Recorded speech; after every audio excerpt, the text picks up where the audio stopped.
يقول عندي ونيت وابن اخي يسوق بي، يقول نركب انا عبد العزيز في الرياض. يقول يوم دخلنا الرياض ما هو مثل ذا الحين سهرات. يقولوا ورقيت مع الدرج على بن سعود. يقول انا التفت على ابن اخي يبكي قال وش اسمك؟ قال والله نسيت يا عمي. قال وانا نسيت. والقصاص يوم الخميس.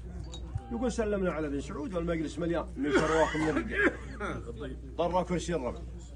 يقول واجلس على هاك الكرسي. يقول يوم اخذت شوي قال هو ينصم تحتي قالوا هاتوا كرسي. قالوا جابوه. قالوا يوم اخذنا شوي قالوا هو ينصرم تحتي.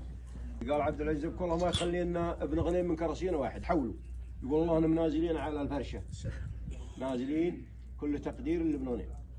يقول يوم ان الجلسه انتهت وانفضوا الناس وتفرقوا يقول هو جالس قال انت فيك بلا الله يبلى البعيد وش فيك علمني. قلت في اللي فيه لكن والله ما علمك لا تعطيني وجه على اللي في خاطري. قال بكلك وجهي. قال طالبك مساجين المملكه كلهم. والمساجين ما هم كثر من الحين لكن هذا ما يطلبها الا مهمه. يقول قال بك سعد والله ما سبك بها احد من هالنجي لكن اعطاك الله اياها. يقول الان العفو الملكي اللي في رمضان والله انه مبنيين على الله مع شفاعه سعد بن غنيم.